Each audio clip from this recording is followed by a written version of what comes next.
Halo sahabat Nalar Milenial, kita kembali lagi di channel YouTube Nalar Milenial. Buat yang belum subscribe, silahkan di subscribe dulu. Buat rekan-rekan teman-teman yang udah subscribe, jangan lupa juga kerendahan hatinya buat like, cuma jempol doang kok. Baik, kita sudah sampai di bulan Juli.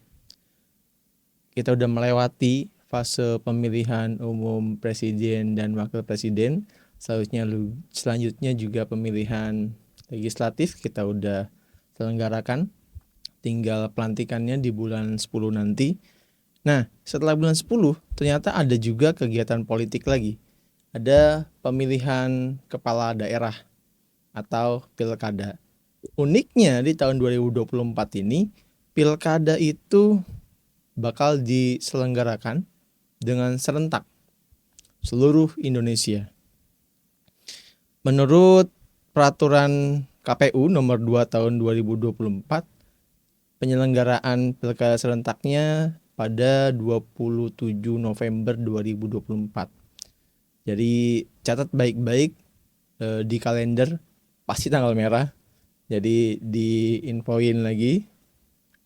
Nah, menurut peraturan KPU nomor 2 tahun 2024 itu, nanti kita bakal menghadapi pilkada serentak tahun 2024 itu pemilihan gubernur dan wakil gubernur, terusnya ada pemilihan bupati dan wakil bupati, dan yang ketiga pemilihan wali kota dan wakil wali kota untuk seluruh yang ada di Indonesia. Tahapan pilkada 2024 ini juga nggak jauh beda sebetulnya tahapannya sama yang kita lalui di bulan Februari kemarin.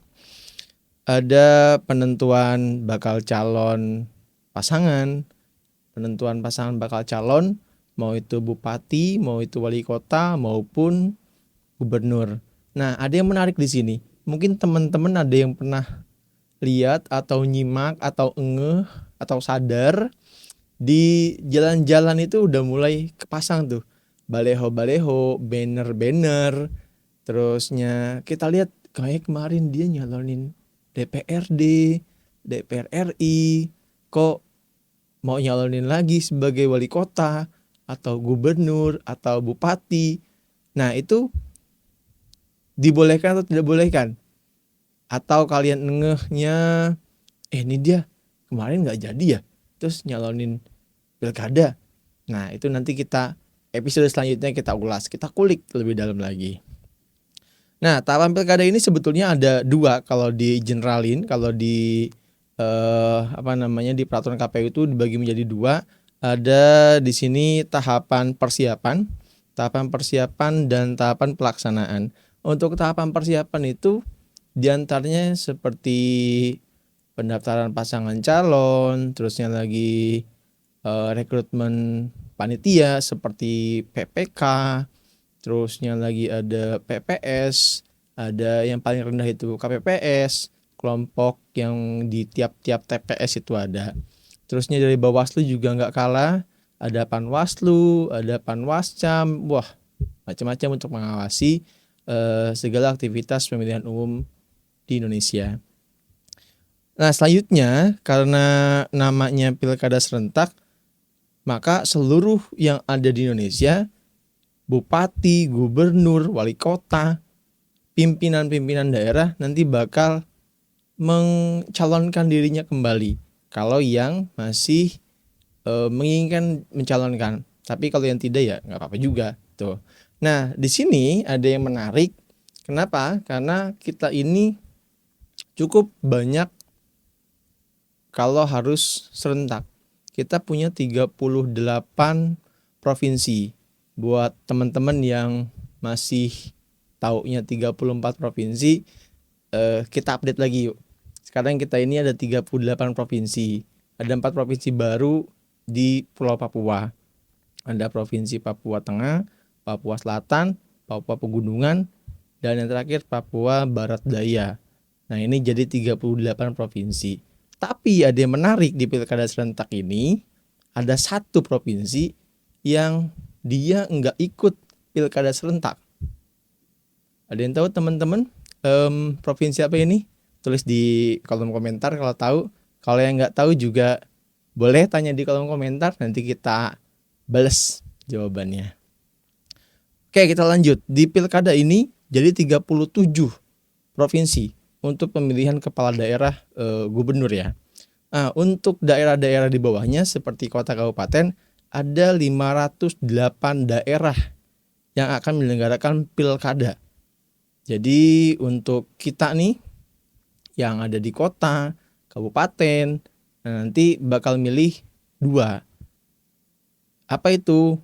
Kalau yang kita ada di kota berarti wali kota dan wakil wali kota, terusnya ada gubernur dan wakil gubernur. Untuk yang di kabupaten ada pemilihan bupati dan wakil bupati, dan juga ada gubernur dan pemilihan wakil gubernurnya. Nah, itu nanti hati-hati dalam pemilih. Kenapa? Karena ini berkaitan dengan 5 tahun ke depan kita akan dipimpin oleh pimpinan daerah yang nggak tahu pilihan kita menang atau enggak. Semoga amanah nantinya.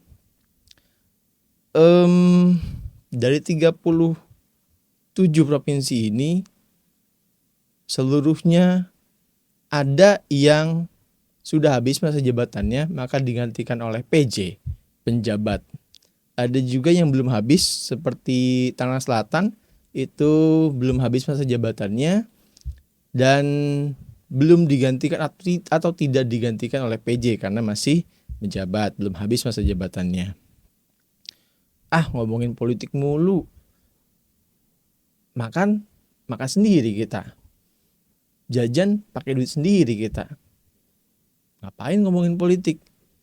Betul sih, memang kita makan sendiri, jajan pakai uang sendiri, beli perabotan pakai duit sendiri.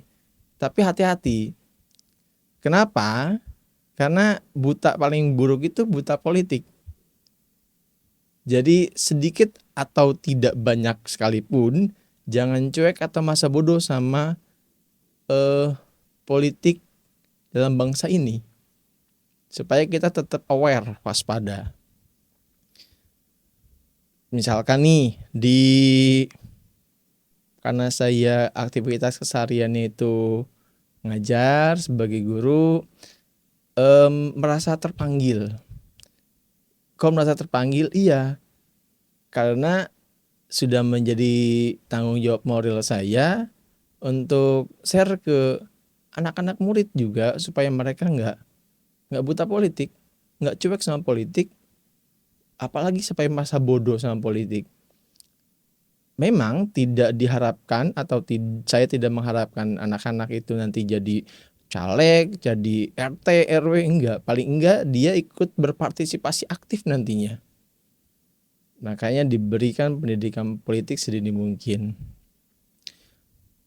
Ada bukan peraturan sih. Ada putusan dari MK yang cukup urgent untuk kita bahas. Saya selaku yang aktivitasnya ngajar di dunia pendidikan, jadi ini bahasan yang mau saya fokusin sebetulnya. Bukan ngomongin siapa nanti yang bakal calon gubernur, wali kota dan lain-lain, enggak. Jadi di sini ada putusan MK nomor 65 tahun 2023 yang menyatakan pasal 280 ayat 1 huruf H Undang-Undang Pemilu selengkapnya berbunyi, menggunakan fasilitas pemerintah, tempat ibadah, dan tempat pendidikan, kecuali untuk fasilitas pemerintah dan tempat pendidikan sepanjang mendapat izin dari penanggung jawab tempat yang dimaksud dan hadir tanpa atribut kampanye pemilu.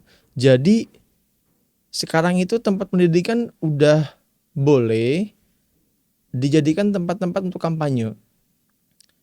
Kalau kita bicara tempat pendidikan maka ada 2 turunannya. Ada yang pertama itu perguruan tinggi, itu ada kampus. Terusnya lagi ada sekolah menengah dan dasar. Ya ada SD, ada SMP, ada SMA. SMK dan sederajatnya. Mungkin kita tidak fokus ke SD SMP-nya ya, karena belum jadi target pilihan atau pemilih nantinya. Cuma memang harus sedini mungkin tetap dianjurkan untuk berpartisipasi dalam berbangsa dan bernegara. Nah, di sini unik dan menarik untuk kita bahas. Lembaga pendidikan mungkin kalau di kampus-kampus memang itu hal yang bagus untuk diselenggarakan kampanye politik, atau misalkan dari pasangan calon terus dia kampanye di kampus A, diadakan forum diskusi. Jadi para mahasiswa dan dosen di sana menguji gagasan-gagasan yang ditawarkan dengan apa? Dengan argumentasi akademik, bukan lagi tendensi. Ditawarkan A, maka kaji. Sama siapa? Sama mahasiswa, sama dosennya, sama ahli-ahlinya lah di sana. Nah, pertanyaannya, bisa nggak hal itu dilaksanakan di sekolah? Karena kita tahu bersama tidak banyak porsi pendidikan politik yang diberikan ke sekolah. Nah, ini PR buat kita bersama supaya tetap aware dan melek politik sedini mungkin. Kalau kampus itu kita nggak begitu pelik, nggak begitu rumit. Tentang apa kampanye? Justru malah bagus. Jadi semua gagasan dari pasangan calon ini diuji, dievaluasi, dan juga diberikan feedback, tanggapan sama para mahasiswa dan juga dosen. Hal yang tidak bisa serupa ketika masuk ke sekolah. Nah, ini yang jadi tantangan bersama. Pada ruang lingkup sekolah, saya pribadi yang beraktivitas sebagai guru itu menilai kampanye di ruang lingkup sekolah belum ada urgensinya, karena dari usia saja belum jadi usia pemilih. Ada sih usia pemilihnya itu kelas 12 atau kelas 11 yang udah usia 17 tahun ke atas. Justru saya berharap bukan kampanye yang hadir di sekolah, tapi pendidikan politik yang harus diberikan porsi yang lebih besar. Masuk kemana? Masuk ke sekolah. Bisa itu ke ruang kelas, bisa itu ke diskusi-diskusi di luar jam KBM sekolah. Itu jauh lebih urgent menurut saya dan banyak manfaatnya. Kalau kita bicara kemanfaatan. Nah, di sini juga kita ngomongin pendidikan politik kampanye. Dua hal ini beda loh. Jangan sampai kita terperangkap ke dua-duanya sama loh. Sama-sama ngomongin politik.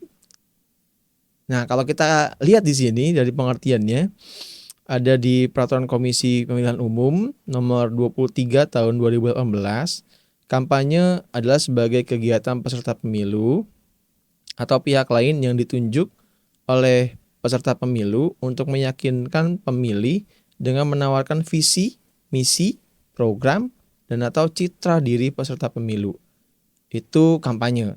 Sedangkan kalau pendidikan politik ini ada di Undang-Undang Partai Politik, yaitu Undang-Undang nomor 2 tahun 2008 tentang partai politik. Pendidikan politik adalah proses pembelajaran dan pemahaman tentang hak, kewajiban, dan tanggung jawab setiap warga negara dalam kehidupan berbangsa dan bernegara. Dari dua definisi itu aja kita udah bisa tarik garis merah, benang merahnya. Kesimpulannya bagaimana? Atau perbedaannya bagaimana? Kalau kampanye, rentang waktunya sempit. Dia hanya pada saat pemilihan aja. Tujuannya apa? Ya mendulang suara, nggak ada hal lain. Karena emang yang diharapkan dari para peserta pemilu ya suaranya naik. Banyak pemilih, dia dipilih oleh banyak pemilih, maka si peserta pemilu itu dapat mencapai tujuannya, itu mendulang suara.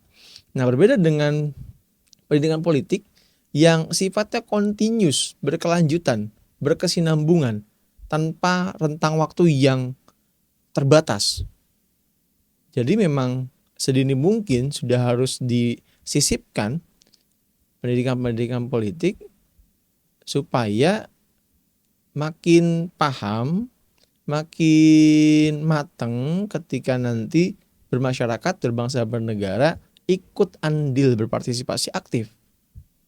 Nah, saya sebagai guru harapannya yaitu supaya anak-anak setelah lulus sekolah dia jauh lebih aktif. Bahkan pada saat sekolah juga mereka bisa lebih aktif, bisa juga aktif dengan apa? Dengan sosial medianya. Selama menggunakan sosial medianya dengan penuh tanggung jawab dan juga kehati-hatian. Ini yang penting, jangan sampai kalau dulu orang nyebutnya itu mulutmu harimaumu, sekarang enggak, jempolmu petakamu. Semua kan karena jempol sekarang. Nah, dari dua pengertian tadi aja itu udah berbeda. Bahwa kampanye itu rutinitas yang ya ada eventnya. Kayak kemarin pemilihan umum, pilpres dan pileg. Ya pada saat itu aja. Ada waktunya juga. Bahkan pada masa kampanye itu ada sebutannya istilah masa tenang. Di mana atribut partai politik gak boleh lagi beredar, baleho-balehonya udah mulai diturun-turunin, terusnya lagi ya pokoknya tenang lah, nggak ada aktivitas kampanye untuk mendulang suara.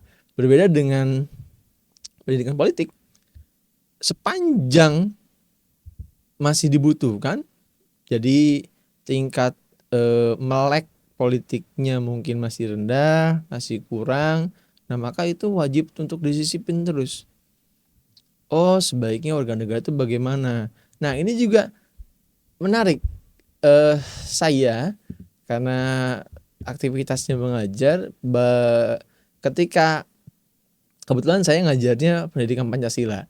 Ketika ada materi yang wah saya antusias banget. Materinya tentang berbangsa bernegara. Saya udah antusias tapi ironis juga ketika saya menjelaskan terus anak-anak membandingkan, mengcompare dengan kejadian-kejadian yang seharusnya tidak dilakukan. Misalkan saya lagi menjelaskan bagaimana kehidupan berbangsa, nilai-nilai Pancasila yang disisipkan dalam kehidupan berbangsa bernegara. Mereka tersirat gitu karena kan sekarang media elektronik, media sosial, media berita digital itu udah secepat banget. Pak, gimana kalau ada yang menteri korupsi, terusnya lagi ada oknum pejabat yang pungli. Nah, ini benturan. Kenapa benturan? Saya lah, jangan kami, ntar mewakili semuanya. Saya sebagai guru merasa memiliki beban moral untuk mengedukasi anak-anak murid. Di lain sisi, di luaran sana, yang pejabat negara yang harusnya memberikan contoh dan edukasi lewat perilaku, tapi malah jadi pelaku pelanggaran. Nah, saya berharap pendidikan politik ini tidak berhenti pada rencana saja. Kampanye, saya setuju dengan kampanye di tempat sekolah, asalkan dengan syarat dibuat forum dan anak-anak bisa dengan leluasa melemparkan pertanyaan, argumentasi atau feedback dari gagasan yang ditawarkan oleh pasangan calon. Ya mirip-mirip sama ruang kampus lah. Cuma bedanya masih banyak pertanyaan-pertanyaan yang muncul out of the box, yang tingkat nalarnya masih belum tinggi karena memang pendidikan politiknya belum tinggi juga, ya namanya anak-anak. Tapi saya berharap pendidikan politik tidak berhenti pada menjelang kampanye begini aja, menjelang pemilu begini aja. Jadi harapan saya pendidikan politik berkelanjutan, continue, supaya kita bisa melihat regenerasi yang lebih baik. Baik, kita ketemu lagi di episode selanjutnya dari curhatan hati, nggak curhatan hati sih, pandangan saya terhadap pilkada nanti 2024, pilkada serentak. Semoga berjalan sukses, lancar, dan kita mendapat pemimpin yang amanah dan bekerja juga dengan membawa kemanfaatan lebih banyak. Oke, sampai ketemu lagi di Nalar Milenial.